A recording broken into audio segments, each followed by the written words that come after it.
تم مجھ سے دعا مانگو، میں تمہاری دعا کو قبول کروں گا۔ بے شک وہ لوگ جو مجھ سے مانگنے سے تکبر کرتے ہیں، عن قریب وہ جہنم کے اندر ذلیل ہو کر داخل ہوں گے۔ دعا کے حوالے سے ہمارا یہ تیسرا درس ہے۔ پہلے درس میں دعا کی اہمیت و فضیلت کے حوالے سے گزارشات کیں، اور دوسرے درس میں دعا کے چند ایک آداب ذکر کیے۔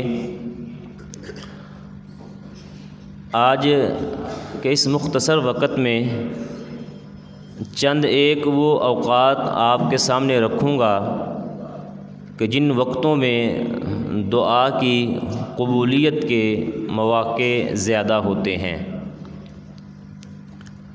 کیونکہ دعا انسان کے پاس ایک ایسا ہتھیار ہے کہ اپنی تمام تر ضروریات، اپنی تمام تر حاجات جو ما فوق الفطرت ہوں، ما فوق الطاقہ ہوں، جو لوگوں کے بس میں نہ ہوں، جہاں پر انسانی ذرائع جواب دے جائیں، تو وہاں پر ایک دعا ہی ایسی چیز ہے کہ جو ہماری ضروریات اور ہمارے مسائل کو حل کرنے کے لیے کچھ نہ کچھ ذمہ داری ادا کر سکتی ہے۔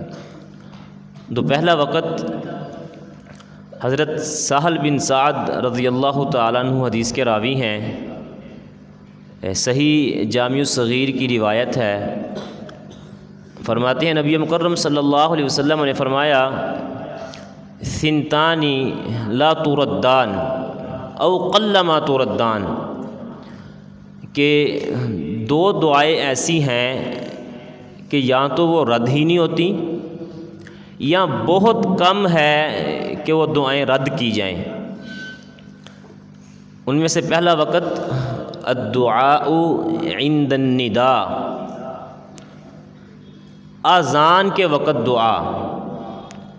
جب مؤذن اذان کہہ رہا ہو اس وقت آپ اللہ رب العالمین سے دعا مانگیں تو اللہ رب العالمین آپ کی اس دعا کو رد نہیں کریں گے، آپ کی اس دعا کو قبول فرمائیں گے۔ پہلا وقت یہ۔ وعند البأس حین یلحم بعضهم بعضا، دوسرا وقت وہ ہے کہ جب میدان جنگ ہو اور مٹھ بھیڑ ہو، اس وقت آپ اللہ رب العالمین سے دعا مانگیں، اللہ رب العالمین آپ کی دعا کو قبول فرمائیں گے۔ چلیں میدان جنگ تو ہمارے پاس یہ موقع نہیں ہے، تو کم از کم اذان ہم ایک دن کے اندر 5 بار سنتے ہیں، تو یقیناً ہر بندے کے مسائل ہوتے ہیں، ہر بندے کی پریشانیاں ہوتی ہیں، تو یہ قیمتی موقع ہے کہ اذان کے وقت گپ شپ لگانے کی بجائے یا اذان کی طرف توجہ نہ دینے کی بجائے اپنی ضروریات کو، اپنے مسائل کو، اپنی حاجات کو اذان کے وقت توجہ سے اذان بھی سنیں اور اپنے مسائل کو اللہ رب العالمین کے حضور پیش بھی کریں۔ اسی طرح حضرت مکحول رضی اللہ تعالیٰ عنہ حدیث کے راوی ہیں، اور سلسلۃ الاحادیث الصحیحہ کے اندر شیخ البانی علیہ الرحمہ نے اس حدیث کو 541 نمبر پہ درج کیا ہے۔ اس حدیث میں 3 موقع ہیں۔ ایک موقع وہی میدان مقتل کا ہے۔ نبی مکرم صلی اللہ علیہ وسلم نے فرمایا، اطلبوا استجابت الدعاء، تم دعا کی قبولیت کو تلاش کرو۔ فرمایا عند التقاء الجیوش، پہلا وقت جب لشکر آپس میں لڑ رہے ہوں، میدان مقتل ہو۔ نمبر 2 وعند نزول المطر، جس وقت بارش اتر رہی ہو۔ نمبر 3 وعند اقامت الصلاة، اور جس وقت نماز کھڑی ہو رہی ہو۔ بارش اس کو انجوائے کم کیا کریں، یہ موسمیاتی تبدیلیاں یا یہ بارشیں یا ایسے حالات کا پیش آنا یہ کوئی انسانی انجوائمنٹ کے لیے نہیں ہے، بلکہ یہ بطور عبرت ہے۔ بلکہ اللہ کے رسول صلی اللہ علیہ وسلم جب بدلی گرجتی تو آپ دعا پڑھتے سبحان الذی یسبح الرعد بحمدہ والملائکۃ من خیفتہ. اللہ کے رسول صلی اللہ علیہ وسلم یہ دعا پڑھا کرتے تھے. تو عند التقاء الجیوش میدان مقتل، اور نمبر 2 وعند نزول المطر جب بارش اتر رہی ہو اس وقت اللہ رب العالمین سے دعا مانگے. اور تیسری جگہ وعند اقامت الصلاۃ جب مؤذن تکبیر کہہ رہا ہو، اقامت نماز کے لیے کہی جا رہی ہو، اس وقت آپ ہمتاً گوش ہو کر 1-2 سیکنڈ چند 1 سیکنڈوں میں جو اپنی ضرورت ہے اللہ رب العالمین کے حضور اس ضرورت کو پیش کریں. اللہ رب العالمین آپ کی دعا کو قبول فرمائیں گے. اسی طرح اذان اور اقامت کا درمیانی وقفہ، ایک یہ ہے کہ جب اقامت کہی جا رہی ہو، ایک یہ ہے کہ اذان سے لے کے اقامت کا جو مابین وقفہ ہے وہ 10 منٹ 15 منٹ 20 منٹ، اس وقت میں بھی جو آپ اللہ رب العالمین کے حضور دعا مانگیں گے اللہ رب العالمین آپ کی دعا کو قبول فرمائیں گے. سنن ترمذی اور سنن نبی داود کی روایت ہے، حضرت انس بن مالک رضی اللہ عنہ حدیث کے راوی ہیں. نبی مکرم صلی اللہ علیہ وسلم کی مشہور حدیث الدعاء بین الاذان والاقامت لا يرد، کہ اذان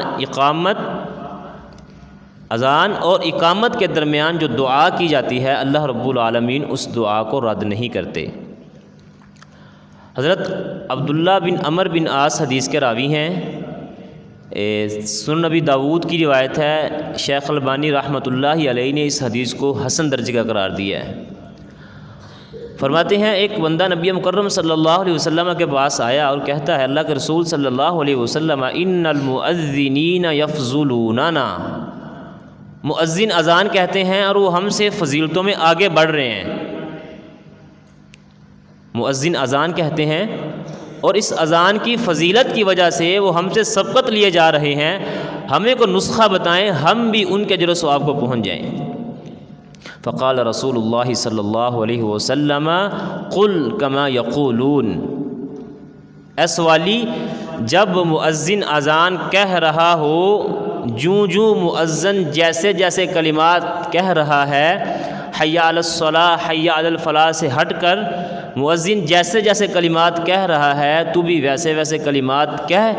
فَإِذَا انْتَهَيْتَ جب مؤذن اپنی اذان کو ختم کرے، فصل تُعْطَى اللہ رب العالمین سے دعا مانگ، سوال کر، تُعْطَى تیری اس دعا کو شرف قبولیت بخشا جائے گا. جو اللہ سے تو سوال کرے گا تجھے وہ تیرا سوال عطا کیا جائے گا.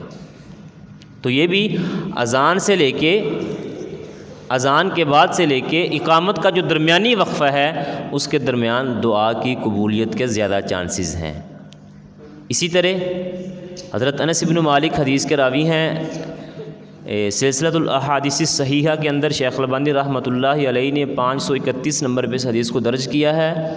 فرماتے ہیں اذا نودی بالصلاۃ جب اذان کہی جاتی ہے، جب نماز کے لیے اذان کہی جاتی ہے، فتحت ابواب السماء آسمان کے دروازے کھول دیے جاتے ہیں، واستجیب الدعاء اور اللہ رب العالمین کے حضور دعائیں قبول کی جاتی ہیں. تو یہ جو درمیانی وقفہ ہے عزیز بھائیوں، اسے گپ شپ کی بجائے، اسے ٹوٹیوں پہ کھڑا رہ کر اپنا ٹائم صرف کرنے کی بجائے یا نیچے بیسمنٹ میں گھومتے رہنا، اوپر ہال میں گھومتے رہنا، اس تمام باتوں سے ہٹ کر یہ وہ اوقات ہیں جو بہت قیمتی اوقات ہیں. ہم ان قیمتی اوقات کو مزید سے مزید تر قیمتی بنا سکتے ہیں. وہ کیسے؟ کہ ہم ان اوقات میں اللہ رب العالمین کے سامنے اپنی گزارشات رکھیں. اسی طرح جو دعا کی قبولیت کا ایک اور وقت ہے وہ فرضی نماز کے بعد کا وقت ہے.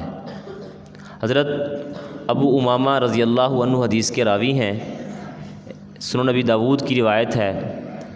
فرماتے ہیں قال رجل لرسول اللہ صلی اللہ علیہ وسلم، ایک بندے نے نبی مکرم صلی اللہ علیہ وسلم سے سوال کیا، یا رسول اللہ ای الدعاء اسمع، اللہ کے نزدیک سب سے زیادہ سنے جانے والی دعا کون سی ہے؟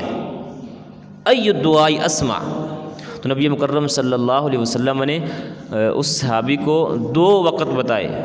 فرمایا جوف اللیل الآخر و دبر الصلوات المکتوبات۔